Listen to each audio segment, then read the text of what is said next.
Hello and welcome to Red Shirt Cinema Club, a podcast about forcing your friends to watch movies they'll probably hate, which is what I've done this week by lending Dave my Blu-ray copy of Final Fantasy VII Advent Children. That's right, in a change to our scheduled programming, we investigate whether this straight-to-video movie sequel to one of the biggest video games of all time can stand up to a rewatch in 2026, and we explore whether Dave can make any sense of what the heck's going on. Let's mosey!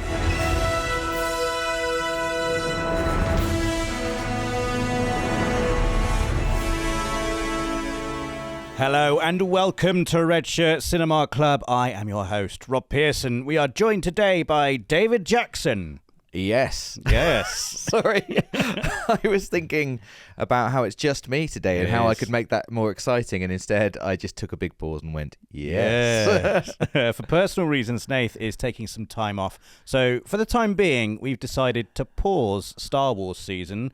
We are post-prequels, pre-sequels, an apt place to stop for a bit, I think. Yeah. And in that space, Dave and I will be showing each other films we've wanted to show each other for a long time. I've gone first, and I have forced Dave to watch Final Fantasy VII Advent Children. If you're listening to this podcast and you're not aware of Final Fantasy VII Advent Children, let me just, before we unleash the opinions, let me just give you the elevator pitch. So 2005, we are, oh God, it was only 8 years after the game came out. Yeah. And that's now 21 years ago, which seems crazy. Because I remember when I was so excited for this film. Yeah. And it felt like an absolute eternity that I was waiting for this film to drop. Did it get a cinema release? No, straight to DVD. Right. It had a brief theatrical release in Japan and the US in early 2024 to get people in the mood for Final Fantasy VII Rebirth, just before Rebirth came out. That's cool. I won't go into all of the convoluted plot reasons that Final Fantasy VII Advent Children could have something to do with the plot of Final Fantasy VII Rebirth. Okay. You don't need to know that. No. It's going to be complicated enough as it is. So this Final Fantasy VII Advent Children, 2005, straight to DVD, directed by Tetsuya Nomura, who was the character designer on Final Fantasy VII. Interesting. So the man responsible for how cool everyone looks, basically. And I think Tetsuya Nomura has gained a reputation in the video game industry, certainly, for being very good at making characters look cool. He's very good at designing cool characters. Maybe too many zips and buckles. That's his downfall. Yeah. Always the zips. And since being a character designer, he has gone on to helm and creatively direct a number of video games.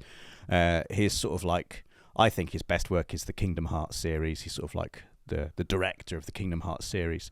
But he has also gained a reputation for maybe indulging in plots that are a little bit too convoluted sometimes. Yeah. When he really should just focus on making it simple and making things look cool, which he is very good at, I think. Did he design any of the characters in Final Fantasy X?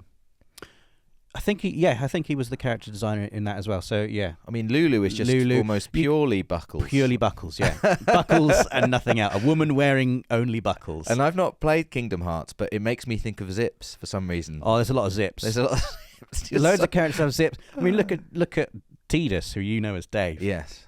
Just sleeves and zips and hoods and belts and straps. Yeah. Every character is just. There was this is going off on a tangent a bit, but I can't remember why he did it, but he designed a Batman, a Tetsuya Nomura Batman. Okay. Yeah. And it was like I think it looks cool, but it's like ridiculously over the top anime Batman. Yeah. Which maybe I'll put that on the Patreon post so everyone can enjoy it. I'd like to see it. And it was written, Advent Children, by Kazushige Nojima, who is the same guy who wrote Final Fantasy VII. So it's produced also by Yoshinori Kitase, who was the director of Final Fantasy VII. So it's the core team who made the game are all there. They're involved in the film. This was the second big CG movie that Square Enix had made after 2001's The Spirits Within. Which I've seen. Which did get a theatrical release and was, more of a mainstream, or at least attempted to be, more of a mainstream sci-fi CG animated movie. Completely unrelated to any Yeah. Final Fantasy game, right? It's Unrelated just to it. a standalone story. A standalone story, and I've not seen it. I've not Oh, seen it man. since it. Oh, I have seen it. Oh, I've not okay. seen it since it came out. So I've seen it a couple of times, just randomly. Like I was on holiday in Mexico and it was on the television, Right. like that sort of thing, you know. And I remember enjoying it. I've definitely seen it twice, and I remember enjoying it both times. I really need to watch it again because I remember being disappointed with it, Yeah. mainly because it just didn't have anything to do with the games. No. Whereas this had a lot to do with Final Fantasy VII, and I was just so unbelievably excited. It's what a weird thing to do, to make a Final Fantasy movie that has nothing to do with the Final Fantasy games. Like, why do that? Well, it was a big swing by Square Enix at the time, and Yeah. ultimately, I think it was the catalyst that led to Hironobu Sakaguchi, who's like the father of Final Fantasy. Yeah.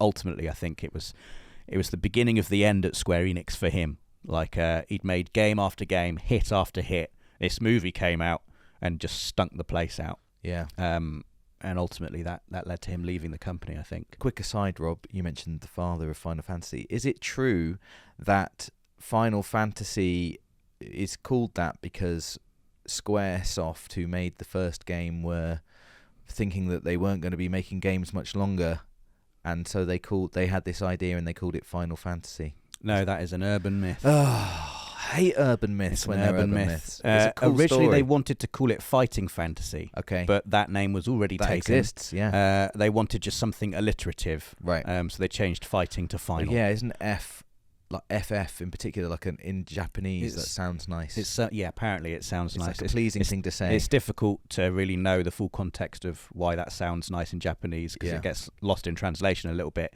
But yeah, I have heard it's our last chance to make a game story before. Yeah. And I used to believe it, but it's not true. It's not true. It's, Well, there you it's go. an urban myth. I've learned so much in just Yeah. 5 minutes. Well, there you go. So yeah, this film came out straight to DVD for the Final Fantasy VII fans, really, and that's it. Set 2 years after the game. As someone who's now played and finished Final Fantasy VII, Dave, I have a number of questions for you. All right. The first one, a simple one: did you enjoy this film? Yeah, not a simpler question. Do you know what? I actually really enjoyed 60% of this film. Oh, I really? think. I'm really pleased to hear that. I'm ashamed to admit that due to some scheduling errors, I had to watch this movie in 2 halves. Right. And I read online that it was shorter than it is. I don't know if this is a longer This is version. an extended edition. I should say that we watched the complete edition, which I have on Blu-ray, which is added 25 minutes of extra material to the original runtime. So I watched about the first hour the first night and the second hour the second night. And at the end of the first hour, I was really enjoying myself. Really? I was. You liked the first hour? I did. Wow. And only because I like Final Fantasy VII. I mean, I think this... I'm glad Nath isn't here, and I'm glad you didn't make him watch it, because I think it would have been hated it. a horrible experience. It would have been a horrible experience But for him. I genuinely enjoyed catching up with all those characters. I got all the little fan bits. I'm not like a huge Final Fantasy VII fan, but I really enjoyed playing it on PlayStation Access, and I enjoyed seeing all the characters and going, "Oh my god, look! Oh, it's Rude. Oh, it's Rude." Rufus. Obviously, I just kept thinking about bioing myself. You even see a little bit of the top of that skyscraper where it happened, and I did a little chuckle to myself. But I enjoyed seeing all of these characters again, and I was really enjoying that. And I'm following along, I think, pretty well. And then the second half, I found more difficult. And I found the action to become a bit too... It's just... They didn't have the ambition outweighed, I think, again, the kind of technical. There's a lot of just stuff happening sometimes, and I'm like, sometimes you see a cool move, but sometimes it's just really fast action that I couldn't really follow, and I was a little bit bored of it. Yeah, I think that's fair. I think that is fair. Because my second question was going to be, did you have any idea what was going on? I think the plot is pretty simple, ultimately, but the way in which it's delivered is so unnecessarily over the top. Yeah. I did, I think. Well, again, I thought the first half was pretty clear, and then I got a bit confused in the second half. But the planet having destroyed. What's going on? So obviously, like the soldier. Yeah. They.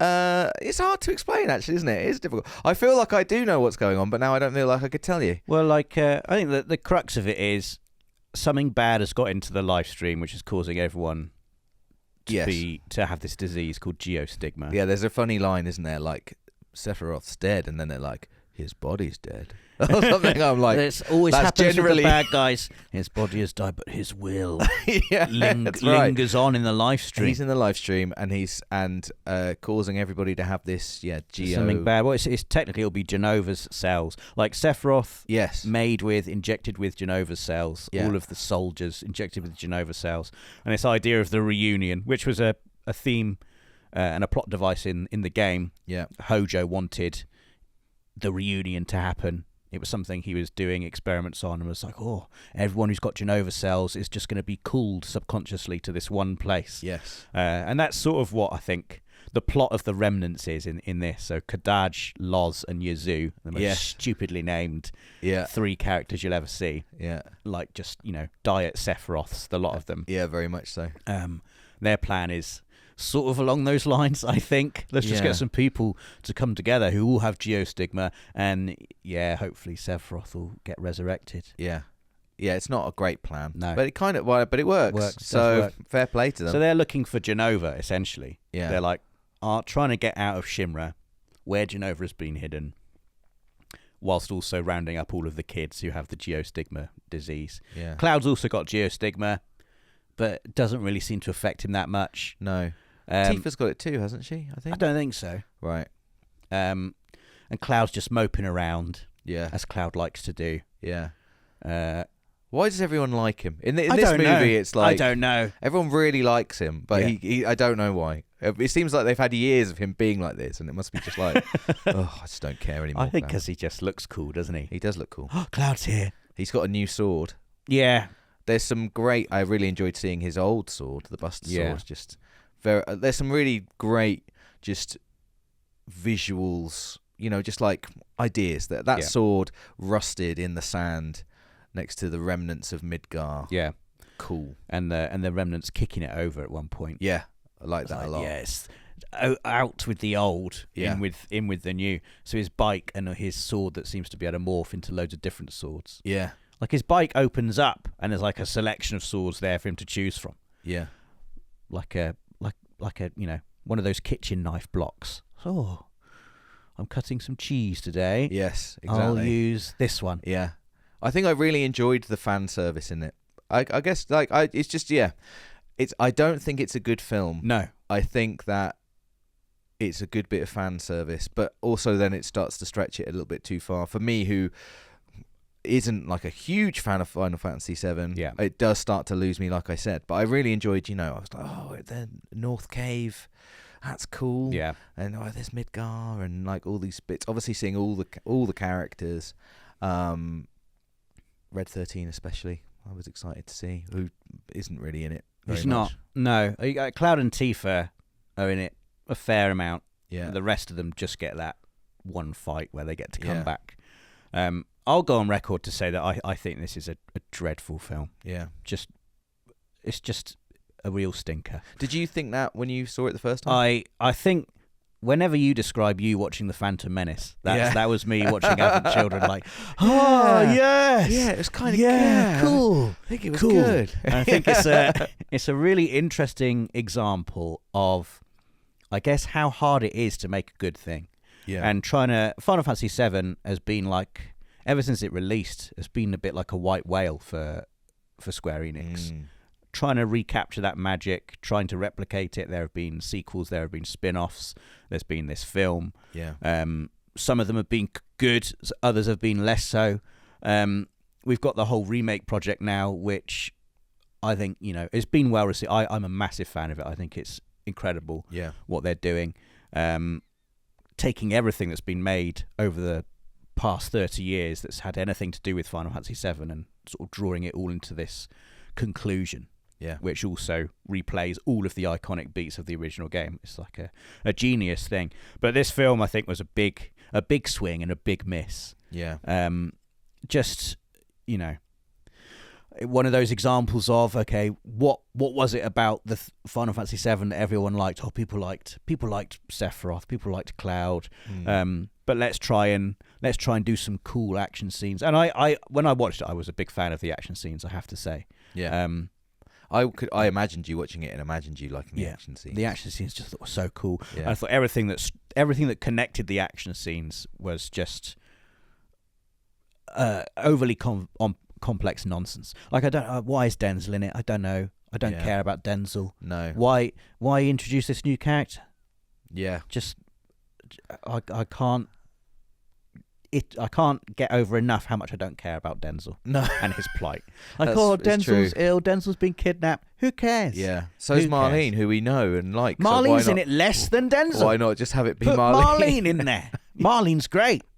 Love a bit of Marlene. It'd be great to. I would always love to get to the bottom of these creative decisions. Because there must be something we don't know. Like, we were planning to do a whole thing. Denzel was going to turn up in the next game, or like Denzel something. In the next game. Denzel's big. Denzel's like Jar Jar Binks. Denzel's the key to all. I don't know. I don't know if I say Denzel's Jar Jar Binks. Oh, he's definitely not. No, Kate Sith that's is Jar Jar Binks. Yeah, for sure. Who I don't think I realised or had forgotten that Kate Sith is Scottish. I think he has a Scottish voice actor in the remake and rebirth games. I watched the Japanese audio of this, the original audio with English subtitles. So. But the subtitles definitely seemed Scottish to me. Scottish subtitles? Yeah, I think so. Yeah, I can't remember what he says. I like the way they completely did away with his big white Moogle that he rides. It's like there for like a moment and then you never see it again. And they just had him riding Red 13 for the majority of the time that he's on screen. Yeah. Just put him with the other cat dog thing. Yeah, exactly. That'll do. It's a really weird kind of experience. It's an odd proposition. A difficult proposition where they've made a game where you collect this large party and you don't actually have to even find all of them. I don't think. No. I mean, you don't have to find Vincent, right? Or Yuffie. And yeah, exactly. But they all have to be in this movie because if you did, you want to see them. Yeah. So I'm seeing Vincent, Yuffie. They weren't in my party really. Well, no one was. Tifa famously wasn't in your party either. No, it's the lads. She gets a lot of screen time in this. She does. I like Tifa very much. I was happy to see her. Tifa's great, yeah. But but she wasn't much in my party. No. But it's just a funny. They're kind of a bit hamstrung by, and it's maybe worse off for that, where it didn't just pick. Let's just pick the characters we want to tell a story with. Yeah. It's like no, but we need to get all of them to have a moment. Like everyone's got to come together like the Avengers. It's a difficult proposition, isn't it? Trying to tell a satisfying story in 2 hours. Yeah. With a cast of characters designed to be experienced over 30 plus hours. Very much so, yeah. And ultimately, I think one of the goals of the film was just to have Cloud fighting Sephiroth again. Yeah. And it feels like the film is just an hour and 20 minutes of us getting to that point. Yeah. And then they have a big fight. Yeah. Cloud wins, and it's the end again. Yeah. I'd be very disappointed if I was Sephiroth. Yeah. Just like, oh, I'm back. Yeah. Yes, I'm back. And then 10 minutes later, you're just dead again. I think they even say, well, you beat him the first time. I'm pretty sure they're even, sort of doing down the stakes for Cloud. It's like, Cloud, you beat him the first time, so... Oh, yeah, I did, didn't I? Yeah. I'll just do that again. Beat him again. That's what happened. It's Zack that comes back, I think. Did you recognise Zack? I don't know if you you remember Zack at all. Yeah, only from he's in some flashbacks or something, right? He's the guy who Cloud takes on the identity of, right, when he sort of brainwashes himself into thinking that he was a member of Soldier when really he wasn't at all. Yeah, I couldn't remember all the details, but I knew Cloud with black hair. Yes, yeah, I knew that he was in that kind of area. Yeah, and then the fight. I remember thinking the fight between Cloud and Sephiroth was amazing when I first saw this film. Yeah. But being quite underwhelmed by it this time around. As you say, it's a lot of just zoomed out shots of Midgar with swords clashing. Yeah. And then the choreography, which again I had thought originally was amazing. Oh, I love the choreography in this film. Yeah. And a lot of it is it's very over the top, like superhuman Yeah. abilities of these characters. They're essentially just flying around. Yeah, and I think that's okay. And I think that is okay. But I also did find it hard to keep track of what was going on most of the time. There are these moments, these sort of keyframes that stand out with where maybe the action slows down for a moment. You catch snatches of the fight that are cool, and then in between that, it's just a flurry of stuff that I couldn't kind of keep up with. But I did enjoy all those. I think there are lots of good bits, but they are strung together by just a lot of kind of incomprehensible action. Yeah. I think I remember that there's a cool bit where is it Kadaj? Is that the main guy? Yeah. I think it's him on the bike, and he kind of like somersaults the bike over Cloud and shoots him right in the face. Like that kind of stuff. Like cool. It's that kind of like slow motion, ridiculous action. I'm there for that. But in between that, also I feel like the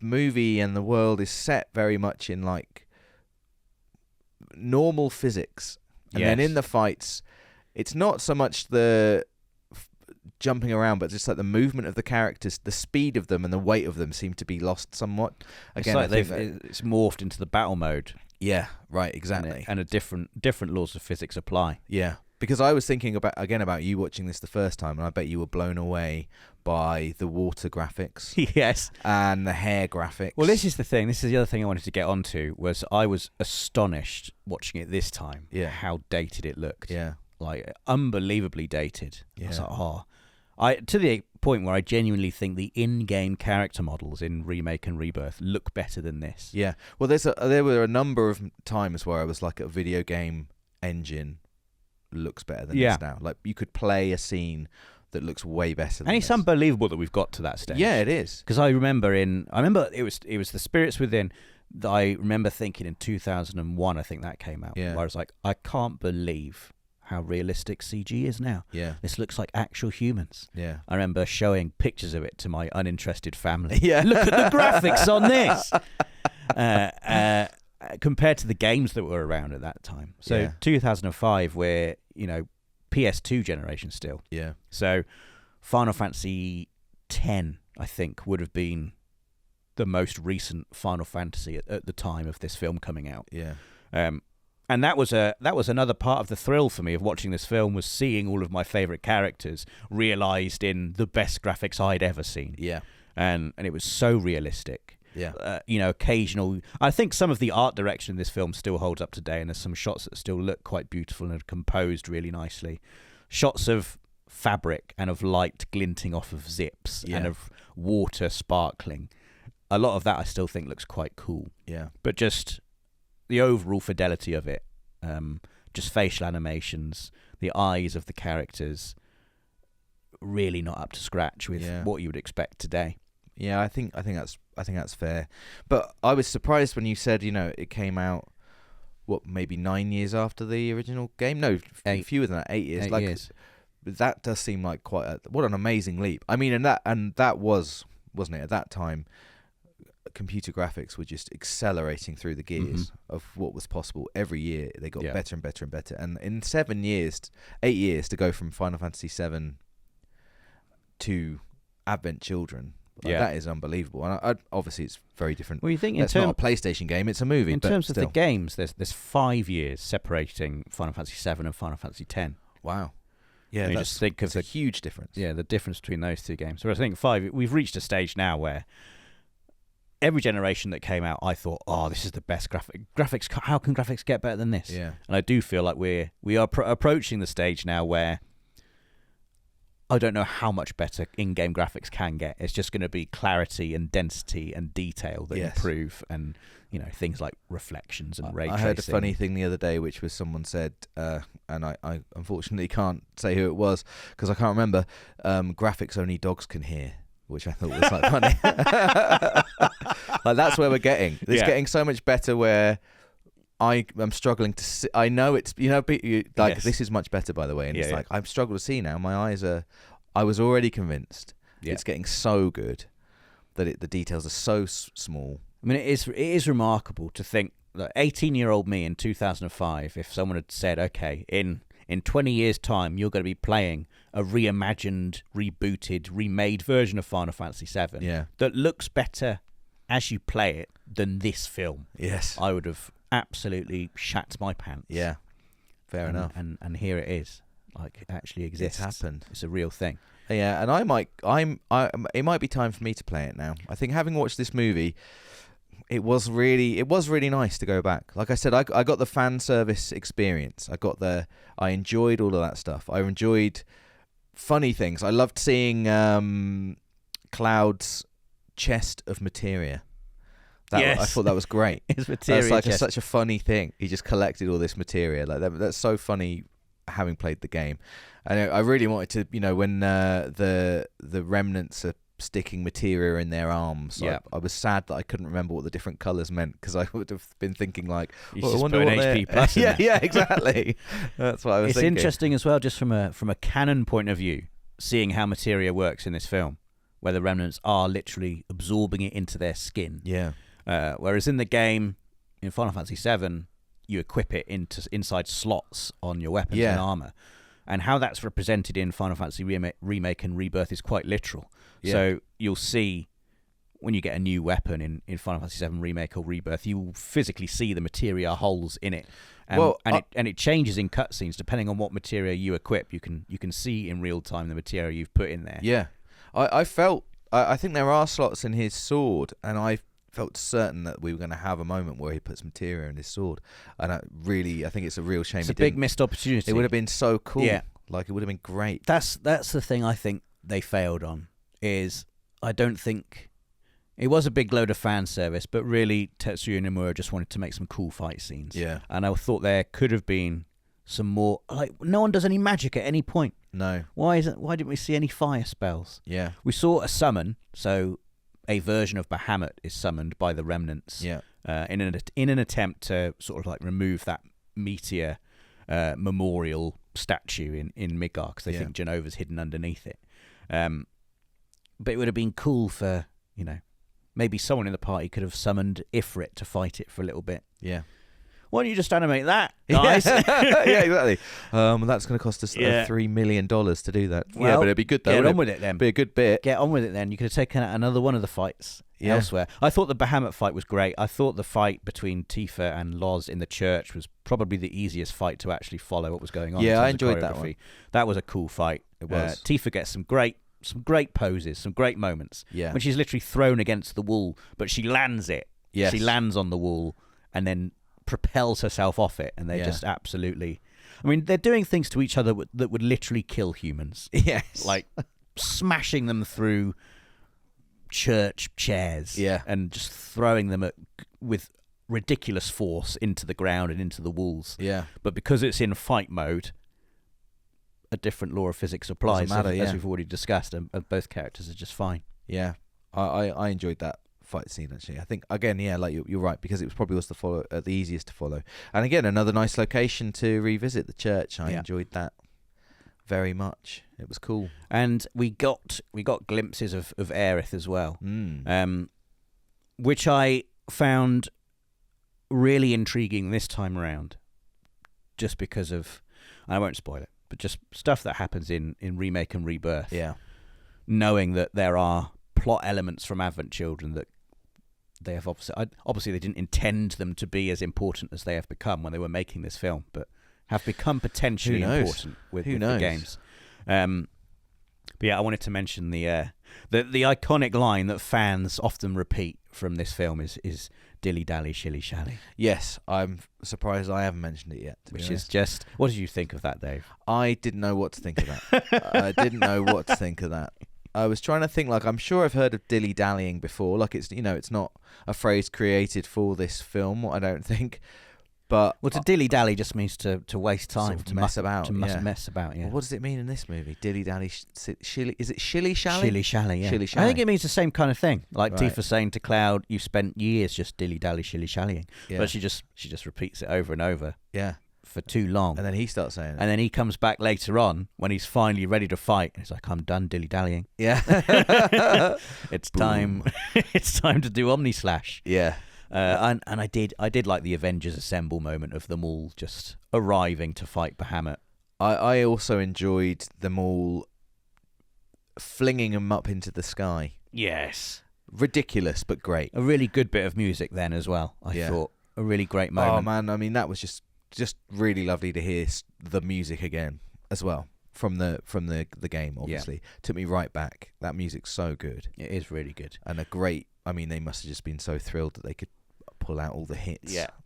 We've done all this already. Theme, I don't know if you noticed, you probably didn't, but the boss theme that plays during the Bahamut fight, I stole and put into Enter the Valkyrie, my student film, for the final action scene in that. Yeah. And there was also a fight on the beach in that film where I used one of the other battle scenes, and a shot that I stole as well that I'd forgotten about. There's a shot of Tifa's fist where it sort of like swings behind her, and you see her, like in a Western when you have two gunslingers facing off and there'll be a shot of one of them's hip. Yeah. There's a shot like that of Tifa's fist, and she just does a ridiculous sort of whip into a fist thing. And I copied that in that film as well. Nice.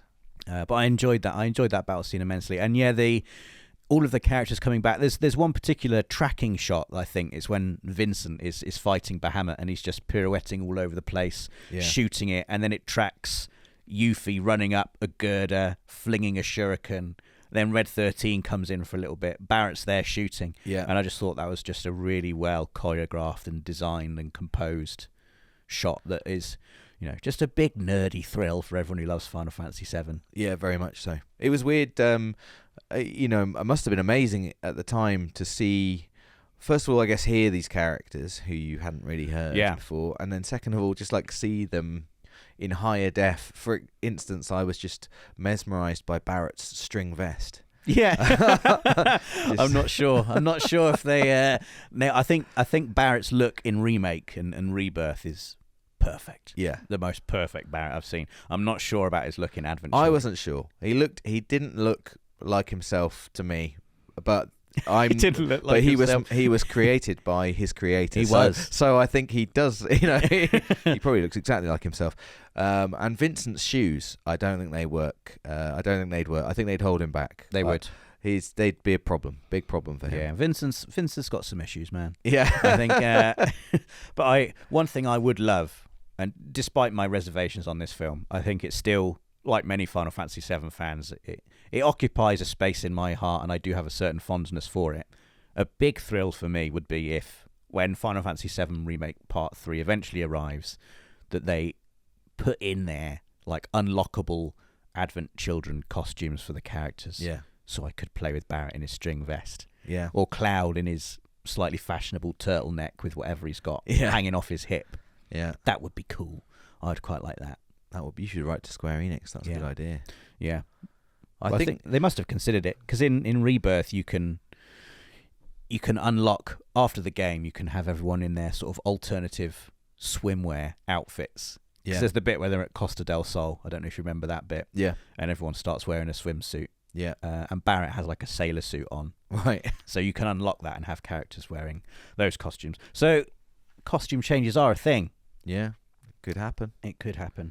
And you already sort of mentioned this, but has it enticed you at all to play Final Fantasy VII Remake and Rebirth? Because I genuinely think, even if you haven't played a Final Fantasy game before, they're just really brilliant action RPGs. Yeah, it really has, actually. I mean, it's something I've wanted to do ever since I played Final Fantasy VII, and I didn't. And I thought, well, maybe we might do it on the channel at some point, and so I didn't. And then sort of time passed, and I started to forget. And obviously, there's always a million things to play, a million great things to play. But having just played Final Fantasy X, I feel like I'm back in the groove a little bit of, and I know that it's a very different game and very modernized, but it's got me in the mood for something a bit like that.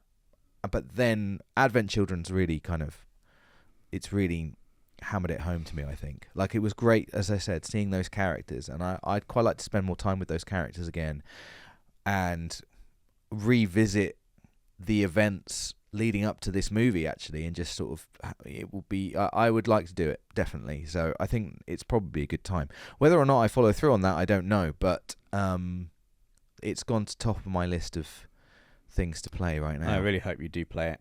I really hope you do. It won't be happening on PlayStation Access for anyone who's listening. No. And thinking, I wonder if they'll do a playthrough. We won't. We're not going to do that. If Dave chooses to enjoy it, he can actually enjoy it in his own time, without me and half the chat shouting at him the entire way through. My God, yeah. You did play on a live stream many moons ago the first bit of Remake. I did. And I remember you being really good at it as well. I remember enjoying it, but I'm not sure. I think that was before I think we'd played through Final Fantasy VII. Yes, it was. So I think I'd already played the first bit of Final Fantasy VII at that point, but it didn't hit the same. I think I was really enjoying it. I think that the battle system was just starting to get a bit hard. It eases you in, and I was like, oh, hang on, I'm starting to realise that there's a bit more to this, and it's a bit more tricky. But I would really like to go back, and I did play that bit. I did enjoy it. I've forgotten all of that now in a good way, so it'll be fresh for me. It is brilliant. I think it's brilliant. I think it's the best example of a battle system that does the best of both in terms of it being quite modern and real time and immediate, but also having enough strategy to it that you can't just button bash your way through. Yeah. And that's the other legacy of Advent Children, I think, is that it has, certainly with the Final Fantasy series, it's almost like I can imagine them with Final Fantasy VII Advent Children pinned on the wall in the offices when they're trying to decide how they want their battles to look and feel. Because so many of the battle systems post Final Fantasy X have very slowly and gradually veered further and further away from that sort of traditional JRPG turn-based system and more towards just outright action. Yeah, I think Final Fantasy 16 is literally there's barely any turn-basedness to it. It is like it's like playing a Devil May Cry game. And some of the action set pieces in Final Fantasy 16 are like the most, and I can see why they've done it for these set pieces, because there's no way you can have the ambition and scale and just ludicrous cinematic excess of the action set pieces in 16. You couldn't do them with a turn-based battle system. No. And there's so many times I've played a Final Fantasy game in the last 10-15 years and thought to myself, it feels a little bit like I'm playing a fight in Advent Children here. Yeah. So it is interesting how sort of full circle it's come.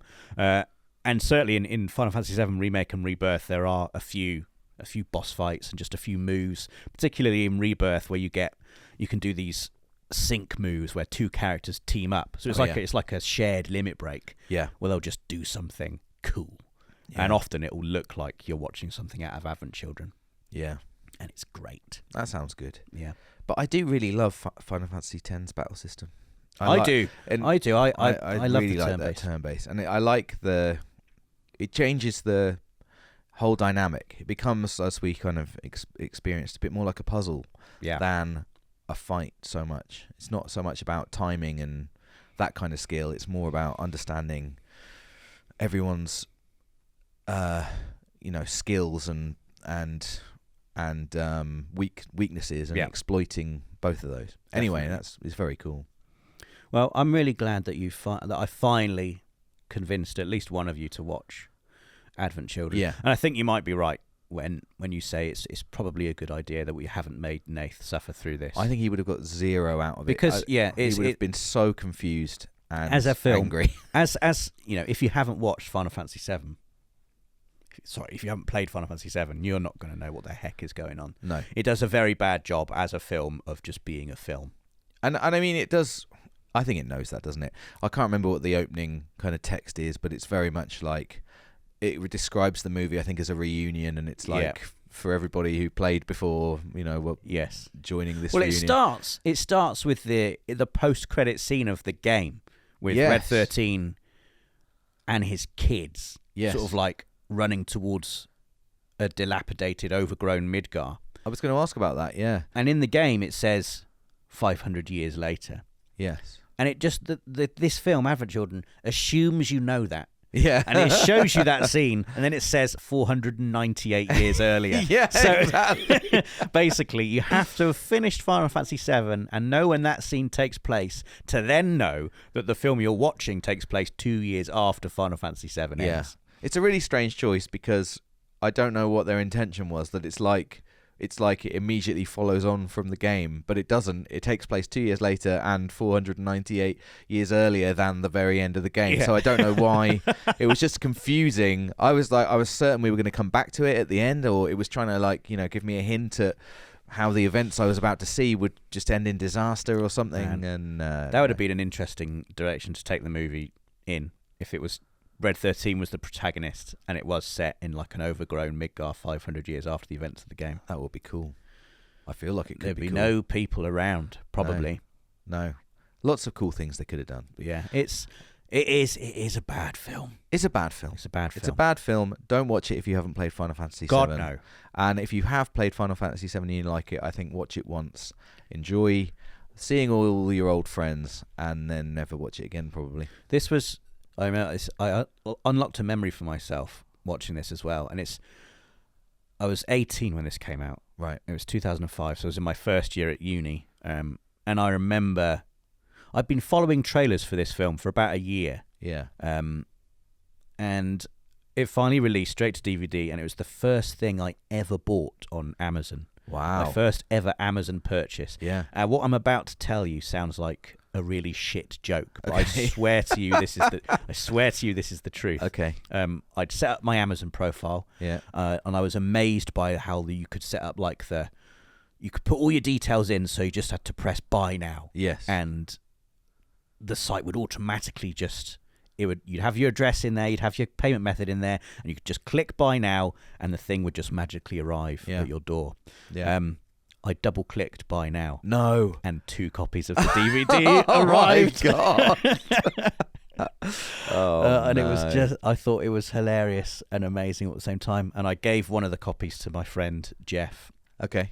who hadn't played Final Fantasy VII. Oh no, Jeff. But I invited Jeff round to my dorm room to watch Advent Children with me, Yeah. and he brought along a friend as well, who Okay. I can't even remember the name of, some other guy I didn't know. Yeah. So it was me and Jeff and this guy I didn't know, Yeah. eating chips from the chip shop across the road, Yeah. drinking Apple Tango, Yeah. sitting on my bed watching Advent Children on my tiny 16-inch portable television, Yeah. using my PS2 as the DVD player. Yeah. Wow. So that was how I first watched it. Yeah. And I remember then and thinking, I am liking this, aren't I? Yeah, I'm liking this, but also in the back of my head thinking, Jeff probably hates this. Yeah. That guy Yeah, there, exactly. that Don't even know other who that guy guy is. sitting on my bed whose name I don't know, he must be fucking hating this. Yeah. They didn't say a word throughout the entire film. They must have been so bored. So bored. Yeah. Yeah. Just no idea what's going on. I wonder if Jeff kept that DVD Yeah. or just chucked it in the bin. Yes. Who knows? I'm not sure. But now I have the 4K. Oh, no, I don't have the 4K. I just have the regular Blu-ray. Yeah. That's the other thing I made me realise. I don't own it on 4K Blu-ray. And it is available on 4K Blu-ray now. So And would you be rectifying I that? might have to. Really? Just because I feel like I should. Yeah. I only own, I think, 3 films on 4K Blu-ray. One of them is the Lord of the Rings Extended Edition trilogy. Yeah. The Batman. The Batman, yeah. And Spider-Man Across the Spider-Verse, the second Spider-Verse films. I want to get Ghost in the Shell on 4K Blu-ray. Yeah. I really enjoyed Ghost in the Shell. And probably this as well. Really? Yeah. It's funny that, isn't it? That's fandom for you. A film that you think is bad. Yes. You don't really enjoy and probably won't watch for a long time, but feel like you owe it to the franchise I do. somehow that you should have it. And also just because I feel like there are going to be plot points in this that come the release of Final Fantasy VII Remake Part 3 are going to be important. Yeah. I'm going to have to do a rewatch of this film Yeah. before that game comes out. Well, don't double click buy now. I won't. If you get the 4K I won't version. do that. And Learn if my you lesson. do, I don't want it. But thank I don't know why I didn't just do a refund. Yeah. I should have just done because I was the concept of returning something that I bought online just seemed so stressful and alien to me at the time. It was all that new. I mean, you've can't pointed do out that. to me just how all new it was at the time anyway. Like, it's mad now that I expect I should be able to get most things tomorrow if I buy them now. Like, most things, I go, oh, I need that. I'll need a thing. If I'm going on Amazon, I think I should get that tomorrow. And if I can't, I'm really annoyed. I'm cross, yeah. How dare you not be able to provide me with this? Even if it's like 10 o'clock at night. Yeah. I'm like, I fancy, even if it's like food. Yeah. I bought like a multi-pack of cans of Coke off Amazon recently. Yeah. Just because Morrison's was shut at the time. I fancied some Coke. Yeah. And I was like, yeah, just have it delivered to my house tomorrow morning. This is the most boring old man thing I've done recently, but I just this week set up a Amazon subscription, something I've never done before, for toilet roll. I've got similar subscriptions. It comes to my house once a month now, I think. It's good because I never have to go to the shop and pick up just the toilet rolls again. I hate having to remember toilet roll. So do I. Like it's not every time you do the big shop. It's like maybe once every 3 times you have to do the big shop. You have to replenish toilet roll. Yeah. I've done similar things with dog food and with laundry detergent. Yeah. I've got a subscription for little laundry detergent capsules. I think I'm going to get some more. Yeah. And they always arrive at my house like just before I'm about to run out. It's perfect. It's genius. Yeah. What a world we live in. What a world. Well, that was Final Fantasy VII Advent Children. If you've like Dave said, if you've not watched the film and you've not played Final Fantasy VII, we can't really recommend watching this. No. It's quite hard to get hold of. I'm not sure it's available on any streaming service, so you probably have to buy a copy of the Blu-ray if you wanted to watch it. If you have played Final Fantasy VII, you probably have already seen this film. Yeah, I can imagine that's a good chance. But if you've not, then I sort of would recommend watching this as a curiosity. I feel like you've got to. And like if I enjoyed it, and I did, I enjoyed it. I never want to see it again, but I enjoyed it. I'm glad that you found something to enjoy in it, Dave, because I was worried you'd just completely hate it. Yeah, I'm no Jeff. No. Well, Jeff pretended he liked it. Right. Jeff's really nice. It's like, that was great. I love the fight scenes. Good. Yeah. Must play the game sometime. So yes, Final Fantasy VII Advent Children. We are at this point. We don't know how long Nath's going to be away for. It shouldn't be too long. No. I'd certainly like to repay the favour with another movie back at you. So that you might hate. Next week, keep an eye on the Patreon because we will either announce next week that Dave is showing me a film, or we might be back to our regular scheduled programming, which will be Star Wars The Force sequels. Awakens, which I have already watched in preparation for our oh my god for our all next 3 of them. No, just the first one. Okay. Yeah. So that will be continuing at some point. Otherwise, join us again next week when Dave, I don't even know what he's going to show me. I don't even know if he knows what he's going to show me. I've got some ideas. Okay, I'm excited. You should be. So thank you very much for listening, everybody, and we will see you again next week. Goodbye. You've been listening to Red Shirt Cinema Club. If you're enjoying the podcast, please consider supporting us on Patreon. Just check the link in the description. We'd also love to hear from you. Email us at redshirtcinemaclub@gmail.com or follow us on social media. We'll be back again with another episode next Monday. See you then.